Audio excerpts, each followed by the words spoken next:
MCQ series में आज हम फिर एक बार वीडियो लेकर आ गए हैं। अगर आप बोर्ड एग्जाम दिला रहे हैं या क्लास 10th में है या क्लास 9th में है तो इस वीडियो में हमारा साथ अंत तक जरूर दीजिए, ठीक है। तो आज हम आपके लिए क्या लेकर आए हैं, मिनरल रिसोर्सेस, ठीक है, एंड इंडस्ट्रियलाइजेशन, जिसको बोलते हैं खनिज संसाधन और औद्योगिकरण।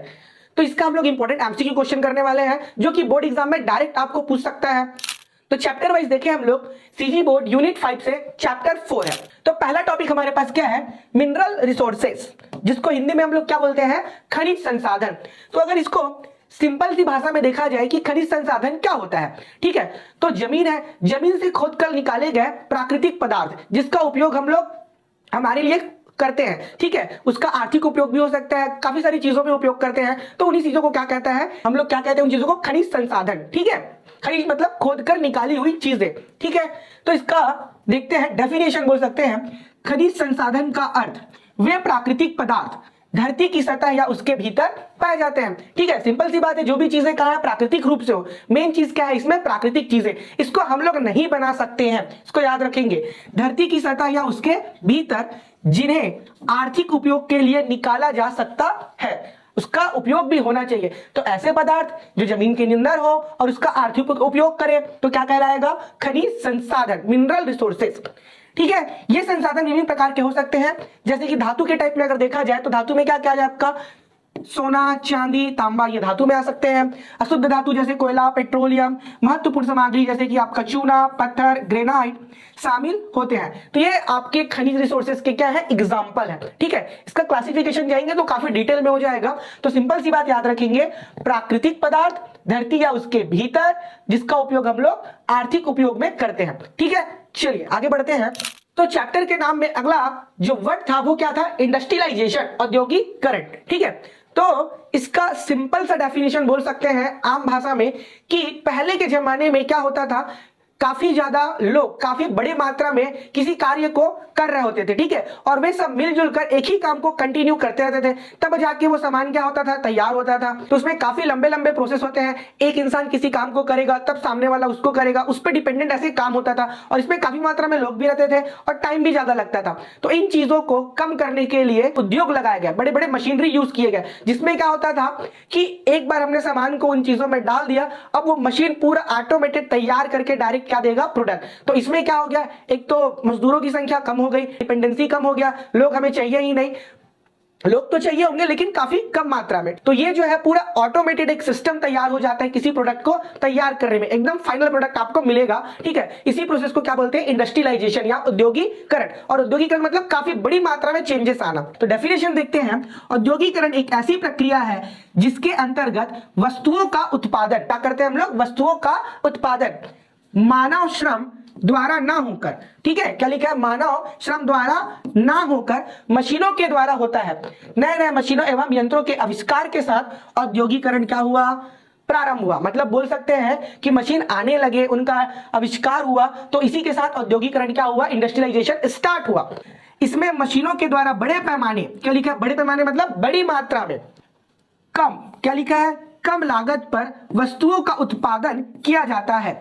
अब कम लागत बोला है, अब यहां पर लोगों की संख्या क्या हो गई, कम हो गई, और हमको डिपेंडेंसी भी कम हो गया, तो जो हमारा लागत है वो क्या, कॉस्टिंग वो क्या हो जाएगा, कम हो जाएगा, और वस्तुओं का उत्पादन भी क्या हो जाएगा, बढ़ जाएगा। तो प्रॉफिट हमारा क्या हो जाएगा, जस्ट डबल हो जाएगा, ऐसा समझ सकते हैं। किसके आने से, मशीनों के आने से, और मशीनों का आना ही हमारे लिए क्या हुआ, औद्योगिकरण, ठीक है। ये टॉपिक आपको समझ में आ गया होगा। तो अब आते हैं हम लोग एमसीक्यू क्वेश्चन की ओर, ठीक है। तो पहला क्वेश्चन हमारे पास है, एल्यूमिनियम का अयस्क कौन सा है, ठीक है। बोल सकते हैं द ऑर ऑफ एल्यूमिनियम। तो चार ऑप्शन है, मैग्नीज लिखा है, क्रोमियम, टंगस्टन और बॉक्साइट। तो इसका राइट आंसर क्या होगा, तो इसका राइट आंसर आपका होने वाला है ऑप्शन नंबर डी, बॉक्साइट, ठीक है। इसके बारे में हम लोग आगे देखेंगे। तो आप याद करोगे एल्यूमिनियम का अयस्क किसका है, बॉक्साइट में, ठीक है। तो आप पूछेंगे सर अयस्क क्या होता है, तो अयस्क के बारे में देखते हैं। अयस्क वह खनिज है। अयस्क भी क्या है? जमीन से खोदा हुआ प्राकृतिक पदार्थ है, ठीक है, जिसमें धातु या अन्य महत्वपूर्ण पदार्थ होते हैं जिन्हें आर्थिक रूप से निकालने और उपयोग करने के लिए खनन किया जाता है, ठीक है। तो अयस्क भी क्या है? एक टाइप का खनिज है जिसमें धातु या अन्य महत्वपूर्ण पदार्थ होते हैं। तो जैसे कि देखते हैं लौह अयस्क, आयरन और, तो इसमें क्या क्या होता है? एक तो लौह तत्व होगा, इसलिए इसका नाम क्या है? लौह अयस्क, ठीक है। तो हेमेटाइट हो गया, मैग्नेटाइट हो गया, लोडस्टोन हो गया, सिडराइट हो गया। इनमें जो है आयरन की मात्रा क्या है? सबसे ज्यादा होती है, ठीक है। सोने का अयस्क, जिसको हम लोग बोलते हैं गोल्ड और, तो इसमें सोना होता है, तो सोना की मात्रा इसमें क्या होगी? ज्यादा होगी। सल्फाइड अयस्क, एलुवियल सोना, अल्टरनेट सोना। तीसरा है कॉपर अयस्क, जिसमें तांबा होगा, उसको हम लोग क्या बोलेंगे? कॉपर अयस्क। बॉक्साइट, अजुराइट, चौल्कोसाइट, कोल्कोपाइराइट्स, ठीक है। तो ये किसमें है? तांबा वाले में आता है। तो और भी काफी सारी चीजें होती हैं, सिर्फ यहां समझाने के लिए 3 चीजें ली गई है। तो हमने क्या किया? लौह अयस्क, सोने का अयस्क, कॉपर अयस्क, आप इन चीजों को याद भी कर सकते हैं। तो अगला क्वेश्चन हमारे पास है famous for atomic minerals. Atomic minerals के लिए क्या फेमस है? परमाणु खनिज के लिए प्रसिद्ध है। तो हमारे पास 4 ऑप्शन है, ग्रेनाइट, बॉक्साइट, यूरेनियम, क्रोमाइट, ठीक है। तो आप हमेशा याद रखोगे परमाणु खनिज के लिए आपका यूरेनियम क्या होगा? राइट आंसर होगा। यूरेनियम के बारे में देखते हैं। यूरेनियम हमारा, ठीक है, यूरेनियम मुख्यतः परमाणु ऊर्जा उत्पादन, ठीक है। अब यूरेनियम से क्या याद रखोगे?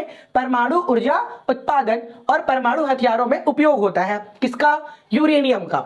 यूरेनियम प्राकृतिक रूप से पृथ्वी की सतह पर पाया जाता है, ठीक है। इसका उपयोग ऊर्जा के क्षेत्र में महत्वपूर्ण भूमिका निभाता है। तो 3 चीजें हैं, समझ लो। यूरेनियम मुख्यतः किसमें आता है? परमाणु ऊर्जा उत्पादन या फिर परमाणु हथियारों के निर्माण में। यूरेनियम प्राकृतिक रूप से पृथ्वी की सतह पर पाया जाता है, इसका उपयोग ऊर्जा के क्षेत्र में किया जाता है। तो यह है यूरेनियम के बारे में। अगला क्वेश्चन है हमारे पास, which is the largest bauxite producing state of India. Bharat का सबसे बड़ा बॉक्साइट उत्पादक राज्य कौन सा है? क्या बोला है? बॉक्साइट उत्पादक राज्य, ठीक है। तो ऑप्शन हमारे पास क्या क्या है? उड़ीसा है, बिहार है, मध्य प्रदेश है और छत्तीसगढ़। तो इसका राइट आंसर क्या होने वाला है? ऑप्शन नंबर ए, उड़ीसा, ठीक है। क्या याद रखेंगे? बॉक्साइट से इंडिया में उड़ीसा याद रखेंगे।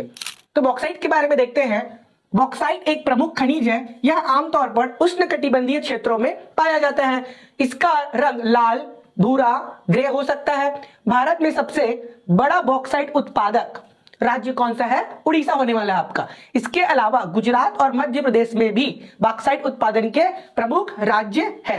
तो मैप में एक बार देख लीजिए, ठीक है। ये रहा आपका उड़ीसा, जो कि क्या है? बॉक्साइट उत्पादक क्षेत्र है। उसके बाद गुजरात और मध्य प्रदेश भी, ठीक है। ये रहा आपका गुजरात और ये रहा आपका मध्य प्रदेश।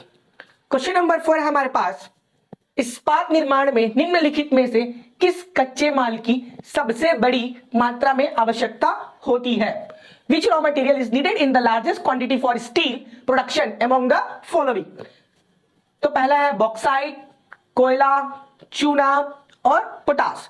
तो इसका राइट आंसर जो होने वाला है ऑप्शन नंबर बी, क्या हो जाएगा? कोल, यानी कि कोयला। कोयला के बारे में देखते हैं। इस्पात निर्माण में कोयला की आवश्यकता इसलिए होती है क्योंकि यह मुख्य रूप से धातु जैसे लोहा को पिघलाने और कार्बन की आपूर्ति के लिए आवश्यक होता है। अब जैसे हमको धातु जैसे कि लोहा, बड़े बड़े चीजों को हमको क्या है? पिघलाना है, ठीक है। तो उसको पिघलाने के लिए हमें काफी ज्यादा मात्रा में क्या चाहिए होगी? उष्मा चाहिए होगी। और ये कौन काम करता है? कोयला, क्योंकि इसमें काफी ज्यादा मात्रा में क्या होती है? कार्बन, ठीक है। वही चीज बोल रहे हैं। कोयला एक प्रमुख ऊर्जा स्रोत है जो उच्च तापमान पर गर्मी प्रदान करता है, ठीक है, हाई टेम्परेचर पे। इसके अलावा कोयला लोहा इस्पात के उत्पादन में अन्य तत्वों को संयोजित करने में भी क्या करता है? मदद करता है। संयोजित मतलब कलेक्टिंग बोल सकते हो, या चीजों को पिघलाने में, ठीक है। अगला क्वेश्चन हमारे पास है, which is the highest coal producing state in India currently. अभी के समय में भारत में सर्वाधिक कोयला उत्पादक राज्य है। तो ऑप्शन को ध्यान से देखिएगा। ऑप्शन ए है छत्तीसगढ़, बी वेस्ट बंगाल, पश्चिम बंगाल, सी झारखंड, ऑप्शन डी उत्तराखंड, ठीक है। ऑप्शन के हिसाब से इसमें आंसर देना पड़ेगा। तो अगर रिसेंटली में देखा जाए तो ऑप्शन नंबर सी हमारा झारखंड क्या होगा? सही आंसर होगा। किसके लिए? कोयला उत्पादक राज्य के लिए, ठीक है। अगर इसमें मान लो आपका झारखंड नहीं होता, ठीक है, और पश्चिम बंगाल भी इसमें नहीं होता, तो राइट आंसर आपका क्या होता? ऑप्शन नंबर ए छत्तीसगढ़, ठीक है, क्योंकि झारखंड के बाद उड़ीसा आता है, पश्चिम बंगाल से कोई दिक्कत नहीं है हमको। सेकंड नंबर पे आता है उड़ीसा, उड़ीसा के बाद आता है छत्तीसगढ़ तीसरे नंबर पे, ठीक है। तो पहले नंबर में याद रखोगे क्या, झारखंड, ठीक, दूसरे नंबर पे उड़ीसा, और तीसरे नंबर में हमारा क्या आ जाएगा, छत्तीसगढ़, ठीक है। तो अगर झारखंड या उड़ीसा नहीं मिला तब ऑप्शन क्या होगा, राइट आंसर सीजी होगा। ये आप देख सकते हैं, भारत में कोयला प्रमुख ऊर्जा संसाधन है, ठीक है। कोयला क्या है, ऊर्जा संसाधन का प्रमुख स्रोत है, मतलब बोल सकते हैं मेन रिसोर्स है, और यह मुख्यतः झारखंड, छत्तीसगढ़, उड़ीसा, मध्य प्रदेश और पश्चिम बंगाल में पाया जाता है। अभी क्या बताया मैंने, झारखंड, छत्तीसगढ़, उड़ीसा, मध्य प्रदेश, पश्चिम बंगाल में पाया जाता है। तो भारत के कोयला खदान विश्व के सबसे बड़े कोयला खदान क्षेत्रों में से एक है। कौन, भारत की कोयला खदान, वो भी विश्व के सबसे बड़े, ठीक है, कोयला उत्पादक क्षेत्रों में से एक है, इसको याद रखिएगा। मैप में देखिए हमारा उड़ीसा, ठीक है, झारखंड ये रहा, ये आएगा फर्स्ट नंबर पे, ये आएगा आपका सेकंड नंबर पे, और तीसरे नंबर पे आएगा हमारा छत्तीसगढ़, ठीक है। यहां पे लिखा हुआ है total coal reservation in million tons लिखा है, ठीक है। 83,152 लिखा है, उड़ीसा में 79,295 लिखा है, छत्तीसगढ़ में 57,206 लिखा हुआ है, ठीक। तो इस बेसिस पे झारखंड फर्स्ट है, उड़ीसा सेकंड है, और तीसरे नंबर पे छत्तीसगढ़ है, ठीक है। चलिए आगे चलते हैं। तो आज का लास्ट क्वेश्चन होने वाला है, कोरबा कोलफील्ड भारत के किस राज्य में स्थित है? In which state of India is the Korba coalfield located?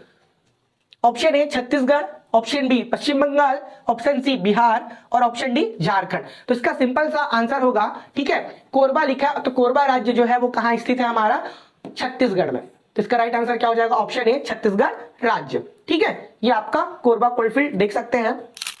अगर आपको मैप में देखना है तो ये रहा आपका इंडिया का मैप, ठीक है, जो कि मध्य प्रदेश हो गया, झारखंड, उड़ीसा लगा हुआ है, यहाँ पे छत्तीसगढ़ है, और छत्तीसगढ़ के अंदर ये रहा बीचों बीच में क्या है, कोरबा, जो कि बिलासपुर हो गया, इधर मुंगेली हो गया, ठीक है, इसके बीच में आता है आपका, ये रहा हमारा कोरबा, ठीक। तो आप सभी के लिए इस वीडियो में इतना ही, मिलते हैं नेक्स्ट वीडियो में, तब तक के लिए अलविदा, थैंक यू, जय